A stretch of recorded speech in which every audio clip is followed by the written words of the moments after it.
How do I figure out what's next in my career? How do I align my work with what truly matters to me?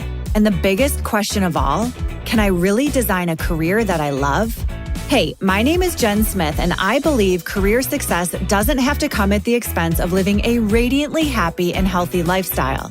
As a former HR leader and recruiter turned career coach, I've seen how traditional paths can leave people burned out or boxed in. And I know there's a better way, one that invites you to let go of outdated rules and outside expectations, one that evolves and supports meaningful growth over time. Whether you're feeling stuck, craving more clarity, or ready to expand within your current role and beyond, this show is for you. So grab your coffee or your kombucha, pull up a seat, and get ready to explore practical, modern strategies for building a meaningful, heart-based career. Because you deserve a long, radiantly happy, and healthy career. This is the Flourish Careers Podcast. Hello, and welcome back to the Flourish Careers Podcast. I'm your host, Jen Smith, and today I'm delighted to be here for another installment of Flourishing Together. This is a segment dedicated to curated conversations with industry insiders sharing wisdom and strategies for improving your work and well-being. Today, I'm thrilled to have Michelle Schafer back with us. Michelle is an ICF certified career and leadership coach, author, and facilitator who helps professionals navigate career transitions with confidence and purpose.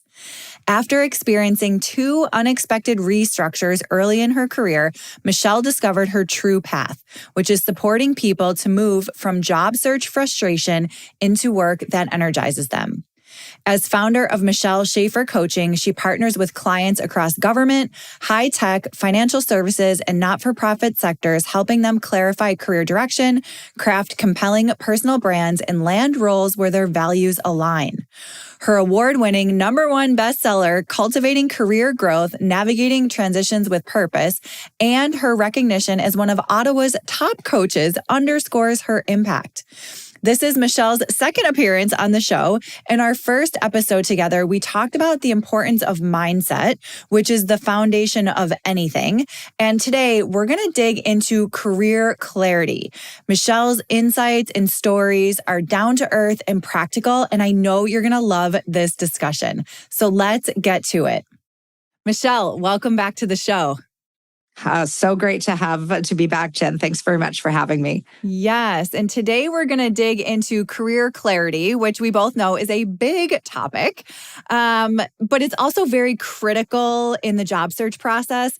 And it can sometimes be overlooked. And I'm sure you've come across situations with clients where it gets skipped and people jump right into updating a resume or applying online before they even pause, right?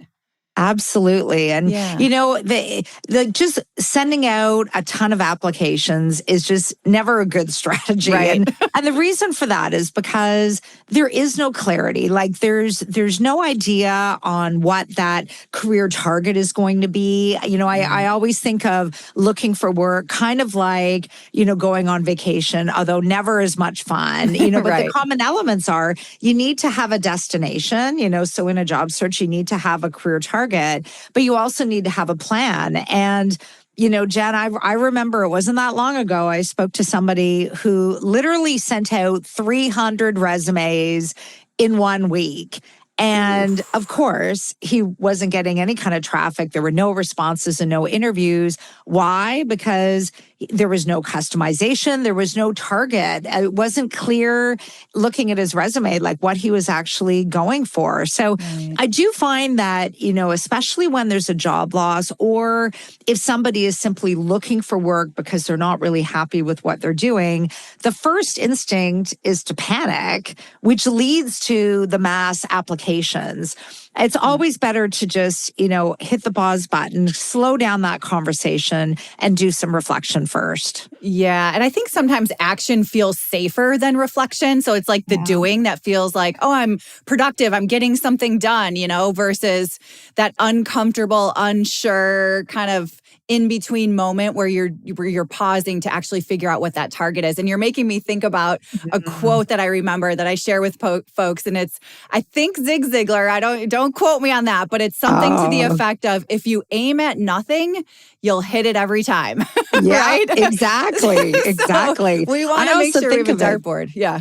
Yeah, you know what is? I'm glad that you mentioned the dartboard. I was just going to say, it's like, when you're looking for new work and you don't have a target, it kind of is like standing in front of the dartboard, but with your eyes closed, and you're not going to get any points. You're not going to be hitting the board. It's way better to make sure that you're really clear on what that target is, so that you can hit that board with precision. And you made a really good point earlier too, that action just feels more comfortable than reflection. Like, I think there are a number of individuals who are looking for work that think, oh my gosh, if I just sit and think about what's important to me in my career right now, it's kind of the equivalent of doing nothing, like in their minds.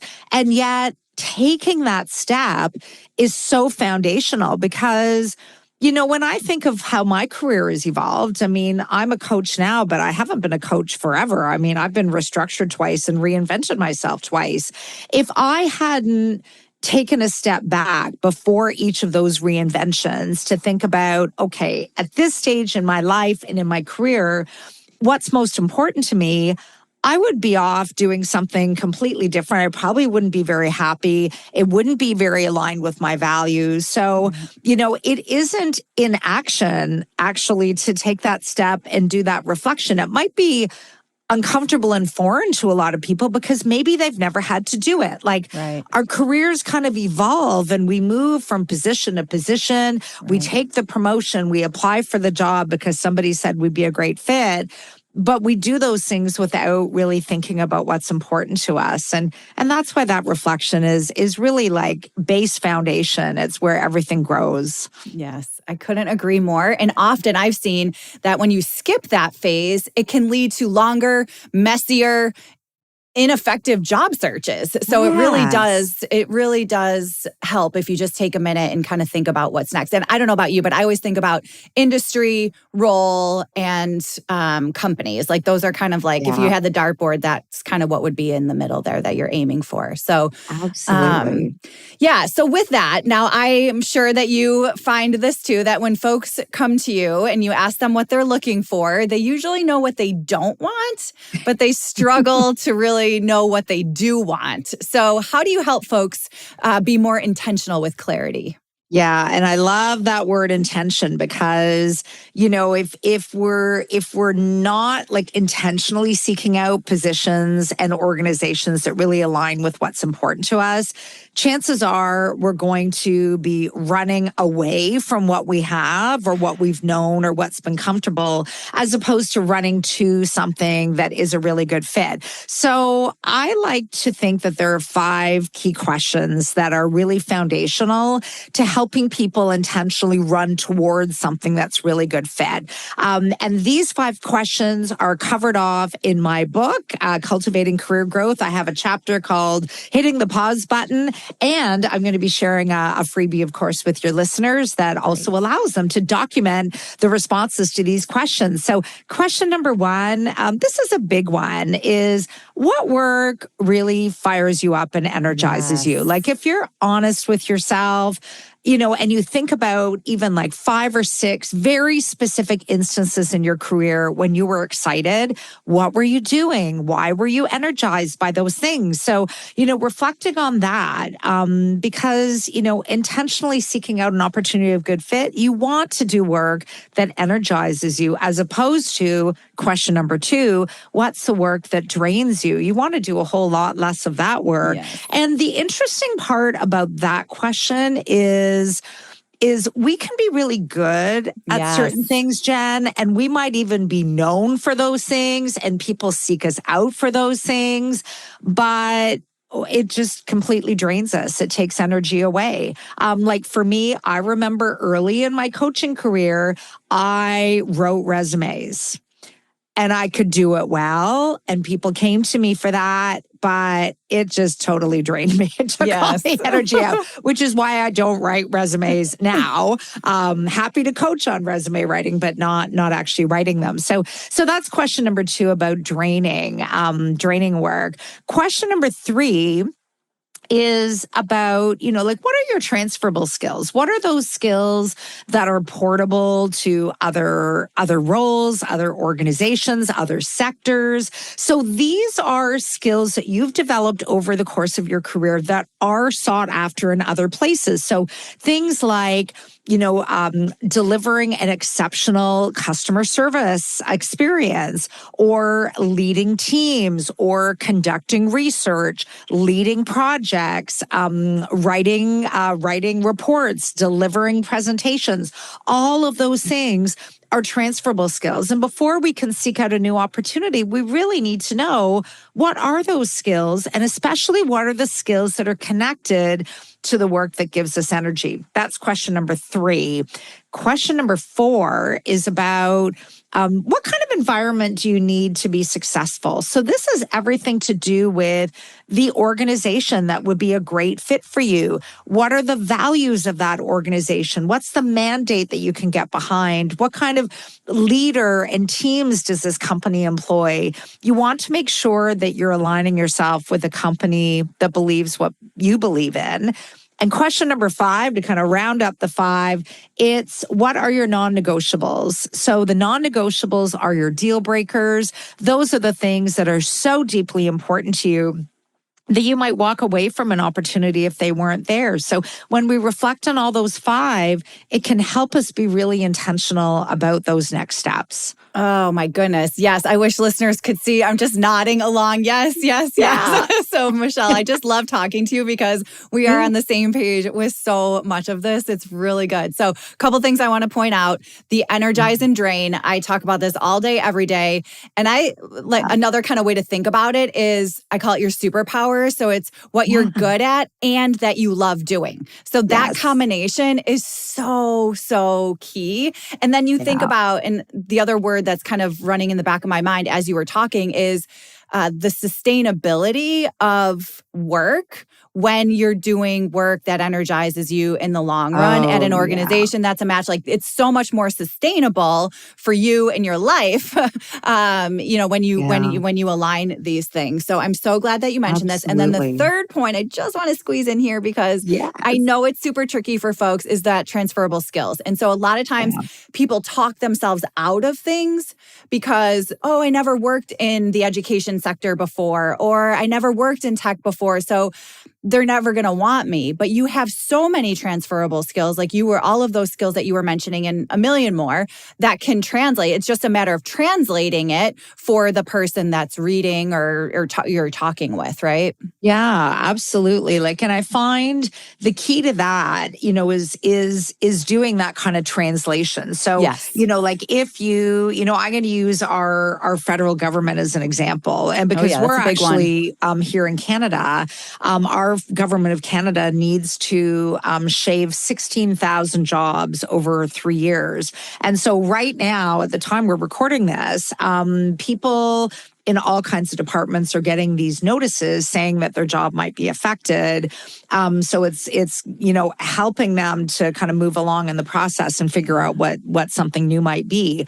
But this is what I see our public sector employees struggle with, the transferable skills, because, let's say they wrote ministerial briefs, like a brief for like a minister of like defense, for example, in our government. That's something that they're doing in the public sector. But if you isolate the writing and the communication and the clarity of the message and making sure that you can take complex ideas and distill them down into, things that are easily digestible by other people, that's the transferable skill. So for somebody now who is going to be leaving federal government and maybe they want to seek out, an opportunity in not-for-profit, for example, they're going to take advantage maybe of this transitional time.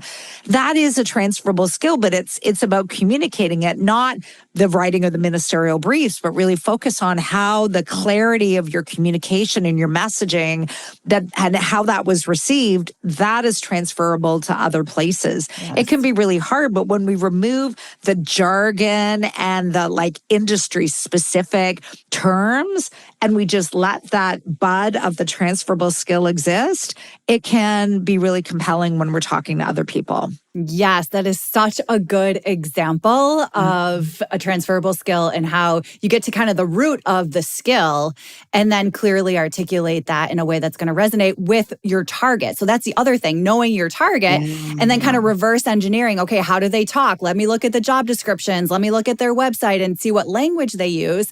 And then you can reflect that back when you're having conversations or in your marketing materials. So yes. Oh my gosh, great example. Thank you for sharing.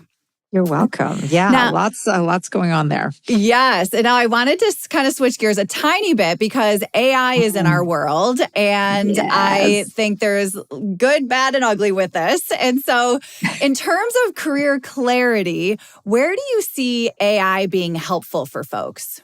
Yeah. And I love that you've used the word helpful, Jen, as opposed to take over or do the work for us. Because when you talk about the good, the bad, and the ugly, the ugly, I know you see this as well, is when we over rely on AI to write resumes and do all that work for us. You drive the bus on your job search, you drive the bus on your career development.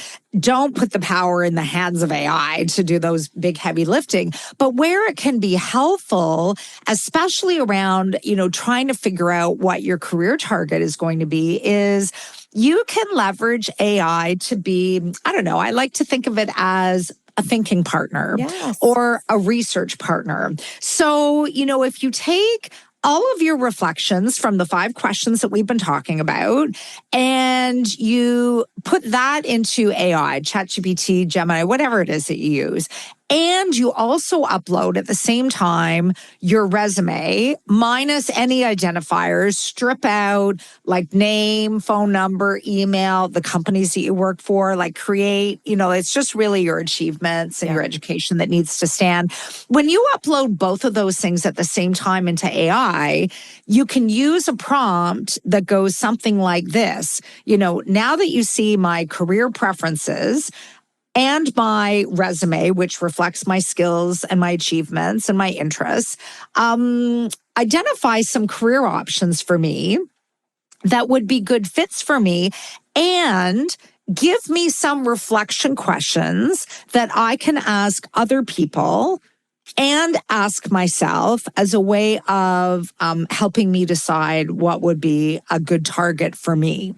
So by doing that, now you're leveraging AI to create, a starter list of possibilities that could be really good fits for you. But it's the reflection question part that I find is really key, because you don't just want to generate a list and kind of like the dartboard, right? We were talking about before. Close your eyes and then okay, I'm just going to pick something. No, that's not going to help, obviously. But what you can do is then you can look at descriptions of those different options and those paths. You can even go one step further and say, for me in Ottawa, generate a list of companies here in Ottawa that hire these particular positions. Now you're doing even more research, but you're also thinking about, okay, which ones of these will be good fits for me if I hold them against, my career priorities. And the reflection questions to ask other people is really key, because it allows you to do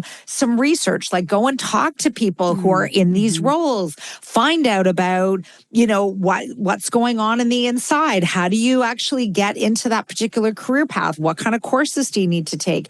You can use AI again, generate some questions that I can ask other people to do further research.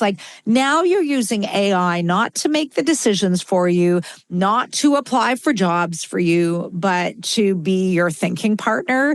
And that's a way that you can really streamline some options to create that target for yourself. Yeah, I love that you said that, because I think a lot of times we get in our own minds, right? We're in our own heads, and it's hard to see any patterns, or I think AI can be helpful as that mirror. So it can deepen your self-reflection and show you what some of those patterns are and generate some ideas for next steps to get you out of here and into that next step, which I think is really helpful. And it was really smart how you said the thinking partner. It's not necessarily obviously a decision maker.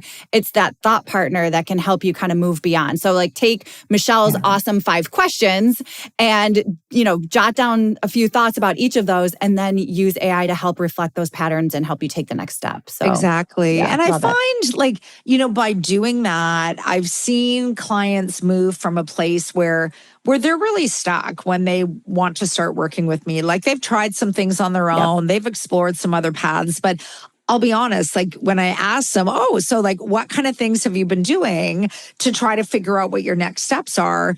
Usually the answer is, well, I'm just looking on job boards and I'm seeing kind of what jumps out. Well, how do you know what's going to jump out if you don't know what you're looking for in the very beginning? And so I do find that even just like creating this starter list, and I'm really going to emphasize it is a starting place because ideally you want to, when you're talking to other people, you want to uncover some other opportunities that could be a good fit for you as well.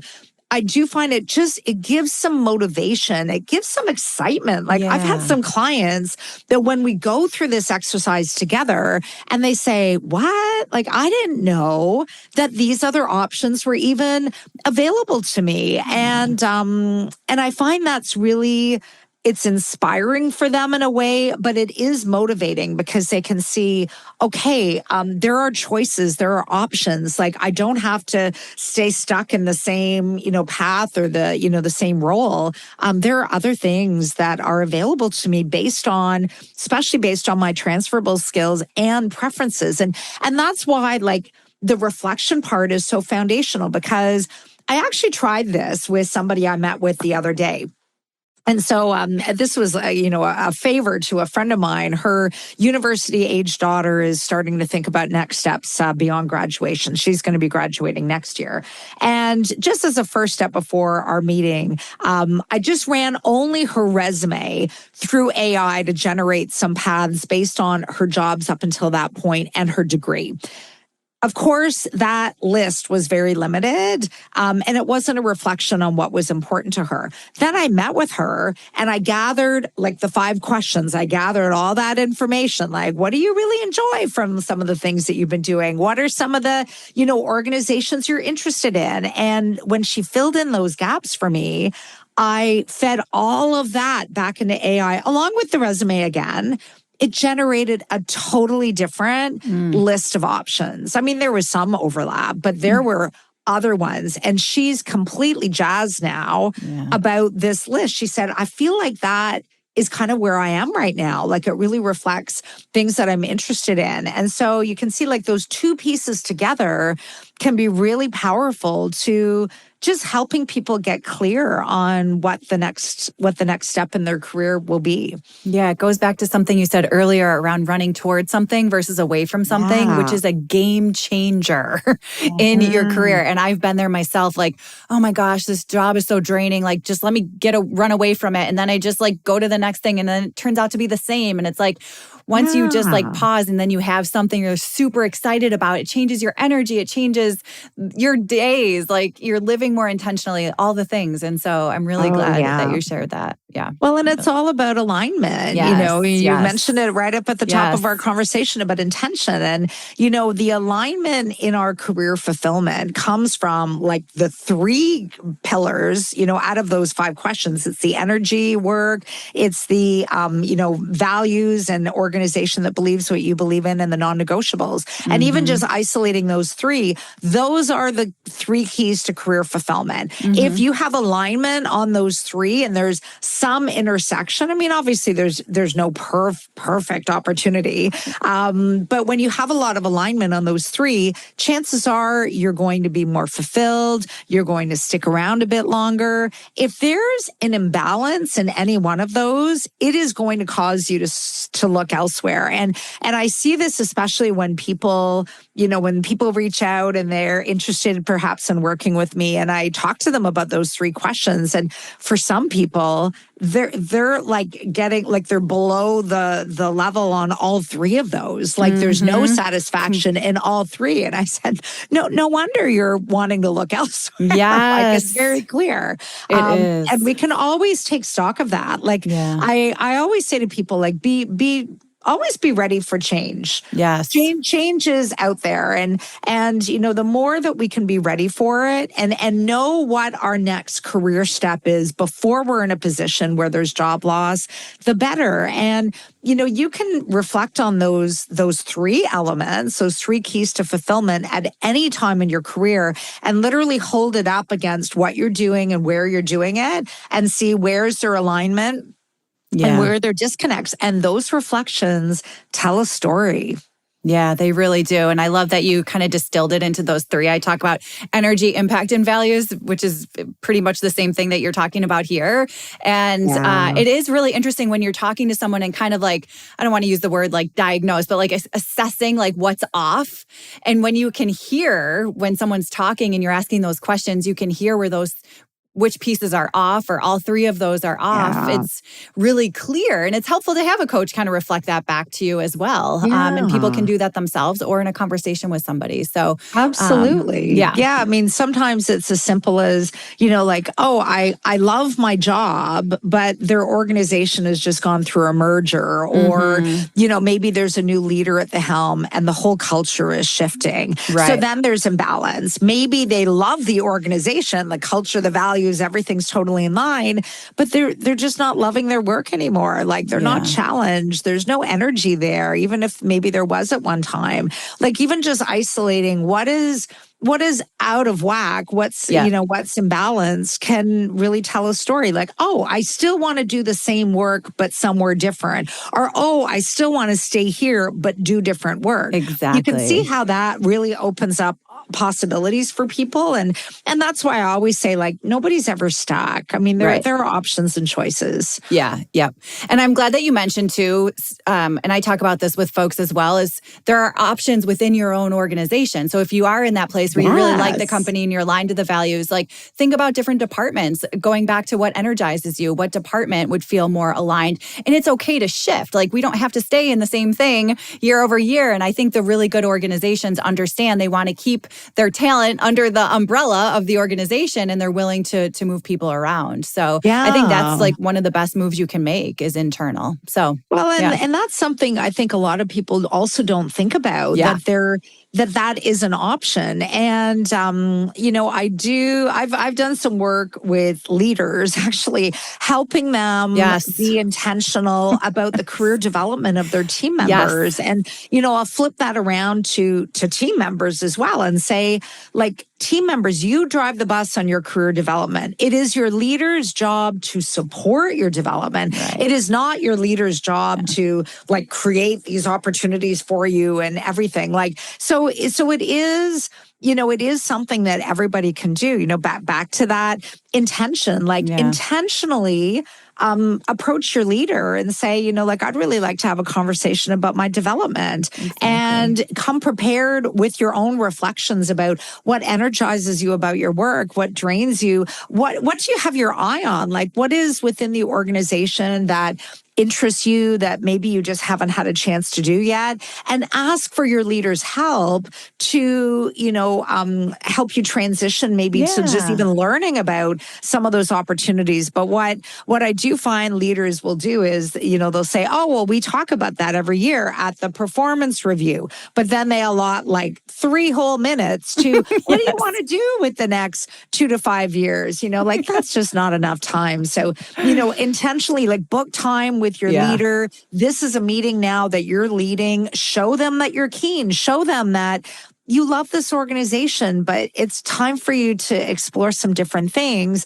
And the more that you can give your leader some ideas and help to isolate those things that really do interest you, the better. And when we make an ask of our leader to say, like, can you introduce me to this other person in this other team? Or is there anything on your plate that maybe I can help with? Like maybe like co-lead a project or, whatever it is. The more we know what's important to us and we ask for what we need, that can be so powerful, especially for, kind of clarifying a new career target, but within the organization that we're part of today. Yes. Oh my gosh. There's so much goodness in there. And I had so many of these discussions working in HR and organizations and, kind of guiding folks to really own your career. It's not up to your manager. So figure out what you want. Go and have the conversations. We're happy to help you kind of shift departments. That's how I started my career in operations under one umbrella and moved into human resources. And that proved to be the best move I ever could have made. And so there's tons of these examples out there. And I'm really glad that you brought that up. So now I want to ask you this, because one of the things that I've seen people stick around in the same thing, not feeling super good about what they're doing because they love their team or they love their friends at work. And they stay kind of stuck because of that. So how do you help people evaluate the role of relationships and friends and team at work? Yeah, that's a big one. I'm glad that you brought that up because, certainly what we're talking about here falls into the category of what's important to you in the organization that believes what you believe in.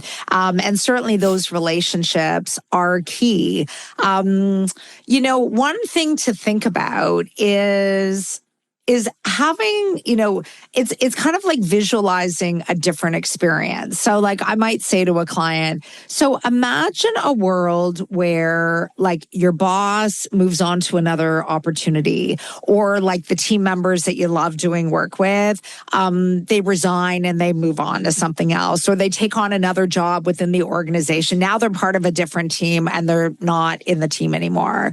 And I say, so when you imagine that reality, how do you feel about your work now?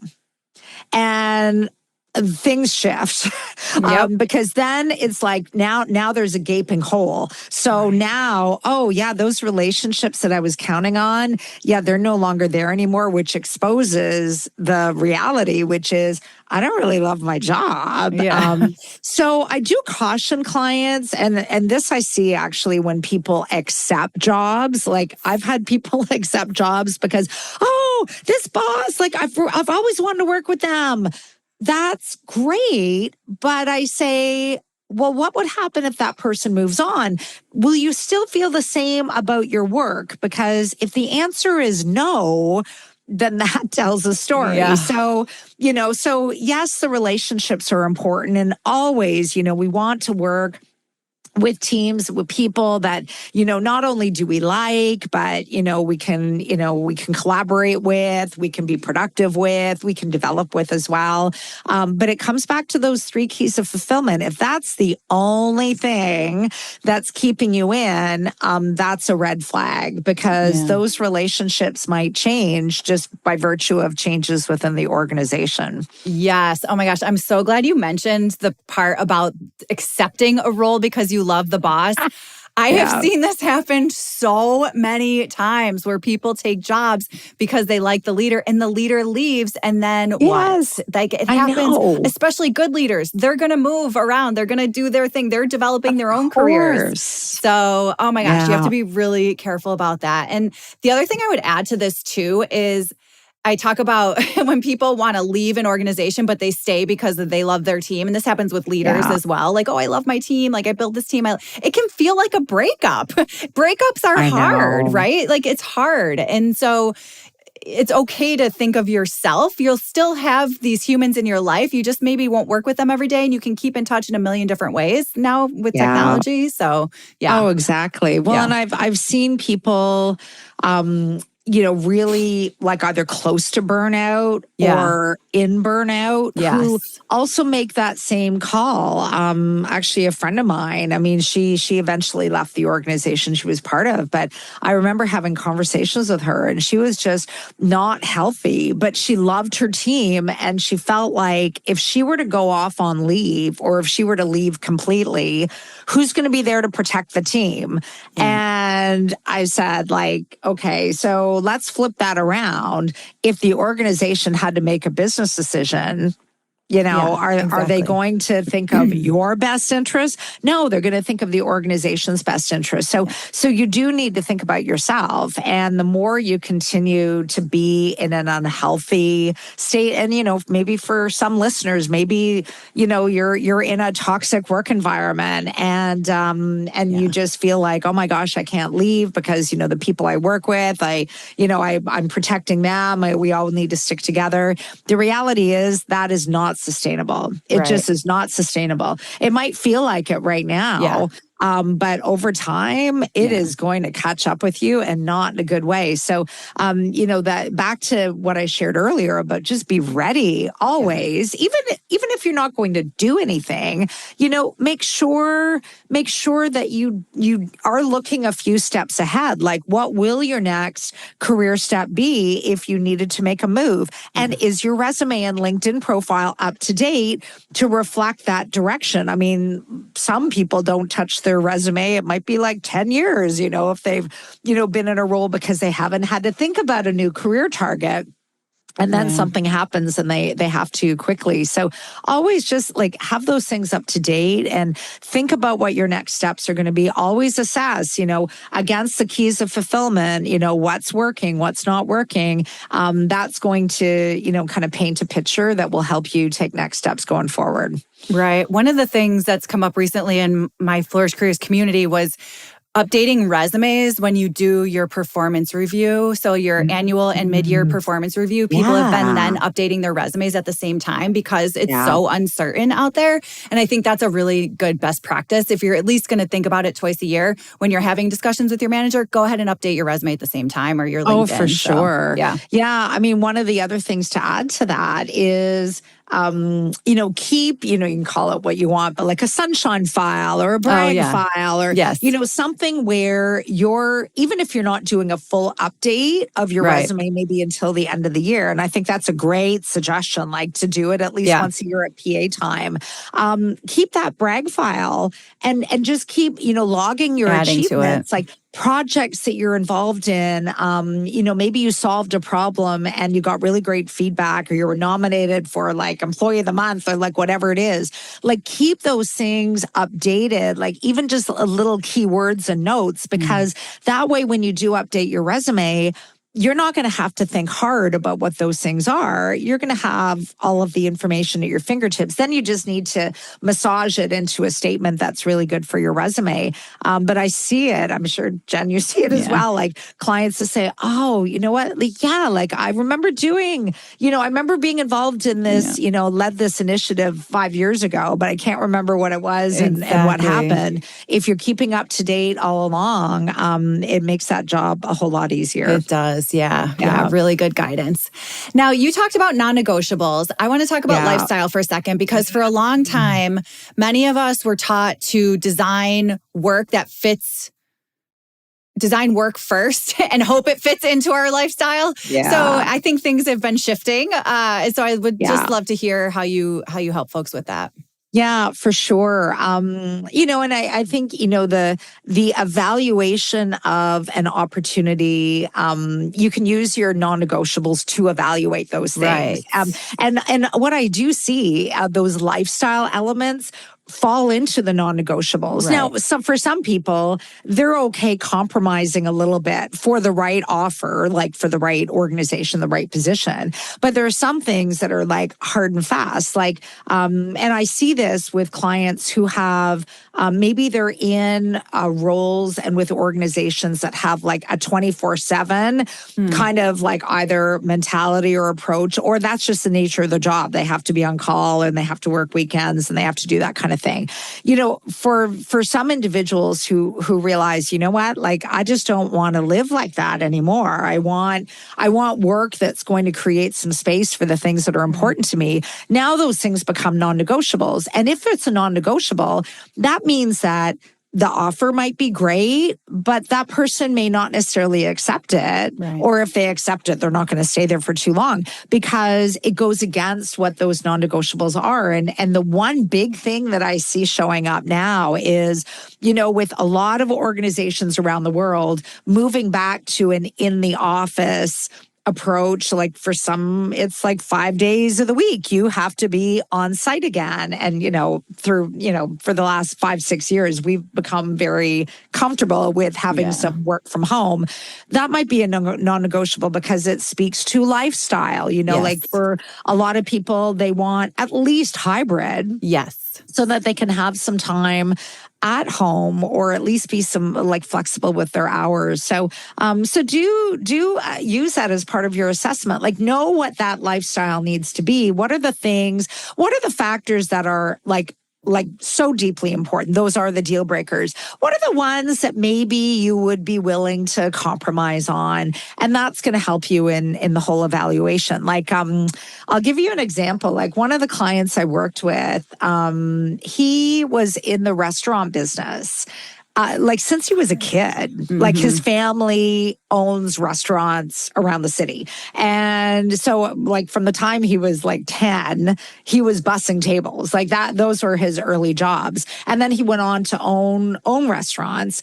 And, for a long time, that lifestyle was okay for him, like having to be on site all the time, a very abnormal hours. Somebody called in sick, he would have to jump in and fill in like whatever the role was.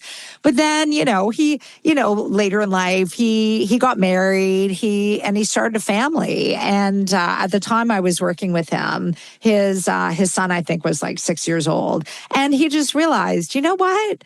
I don't want this life anymore. Like, I want a life where I can, be with my son. I can be home for dinner, which didn't happen very often, when he was owning a restaurant. So, he realized I need something different. And so he actually transitioned, like, you're going to wonder about this, but he transitioned into construction project management, took all of his transferable skills into something totally new that allowed him to have the lifestyle that he needed. I mean, it wasn't that he hated restaurants anymore. He just realized that being in hospitality just was not going to give him the lifestyle that he needed and wanted at this stage in his life. So, it comes back to just always reassessing, like, what do I need at this stage in my career? When I was in my 20s, I was happy traveling the country, living out of a suitcase. And I actually did that with, one of my earlier jobs. But I mean, I'm 56 now and I've got two boys and, they're 19 and 17 at the time we're recording this. And, I don't want to be traveling all the time. Like they're older, but they need me still, in a different way. Our priorities change. So, and our lifestyle that we want changes. Therefore, our career choices are going to change. And that's okay that they change. Yes, I talk about seasons. It's seasons of life, and your lifestyle needs are going to change. And just knowing what those non-negotiables are in this season is really important, because then you can go match, and it makes decision-making so much faster when you know exactly what you're looking for. And it can save a lot of time as well, because if you know an organization is 5 days a week in the office and you need, hybrid, then just pass them over and move on, right? So it just makes things so much easier. So it totally does. We have the luxury in this day and age to be able to not have to, have a life around our careers. We can integrate them more. And I think that's just such a beautiful thing. So, where I heard that very, very recently, and it was with a demographic. I was a bit surprised by this, actually. So I'm just, at the time we're recording this, I'm just coming off of a 3-day career development conference, with a whole lot of speakers and different insights. And, one of the speakers was sharing results of a survey done with university students here in Canada. And specifically about, what factors do they consider when they are figuring out what they want to do as the next step in their career, or really like first step for some of them in their career after they're graduating, right, with a degree. And I was really amazed. There were two things that really came up as being like very high on the list, even more important than salary. This is the part that surprised me. One was the values of the organization that they were going to join. That I thought that was really impressive, that, 20-somethings are looking at the values of an organization and aligning it to what's important to them. But the second part, where, especially on the topic that we're talking about now, the second most important thing was work-life balance. Oh, wow. They wanted, whatever their role in the organization they were joining, they needed to make sure that their work didn't take over their life, that their work left space for what was important to them in their life. And I thought, that's something that I talk to clients about, you talk to clients about, Jen, but, to see it at an early age, like university graduation age. I thought that was really impressive and important. I think organizations everywhere need to pay attention to stuff like that. Definitely. It's just proof, literal data and proof that our world of work is shifting and we've got to shift with it. And I'm actually very happy to hear that. So thanks for sharing those insights. Absolutely. Now, as we come to a close, you've shared so much goodness here. Let's say there's somebody listening and they feel pressure to make this big, perfect decision. What would you say is a more sustainable way to approach career clarity? Yeah. I mean, I'm going to say, first of all, just take a breath. First of all, like really interrupt the pattern that can send us into panic mode, because, as we talked about before, the panic spot is what causes us to like send applications and do things without really reflecting or having a plan. And then, the next step is go to those 5 questions. If you feel pressured, go back to those 5 questions, because it is going to be a guide. It is going to help you intentionally seek out opportunities that really do very intentionally align with what's important to you.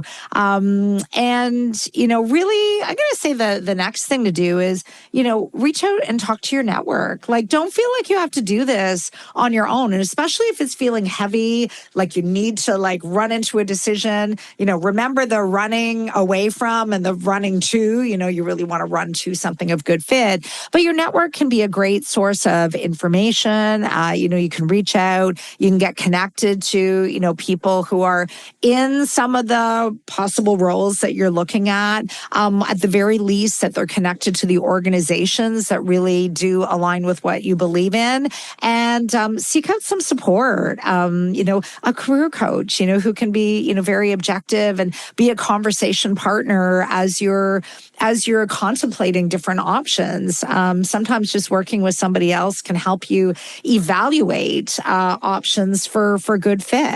All of those things can really help just to, draw down the number of options available to you and make a choice that really aligns with your career priorities. Yes, excellent guidance. Pause, do some reflection, get Michelle's 5 questions, and then seek support, whether that's friends and family, a coach, even AI to support you in your next steps. So absolutely. Excellent. Michelle, thank you so much for joining me today and sharing all of this wisdom. It's been such a delight. So where can people find you online?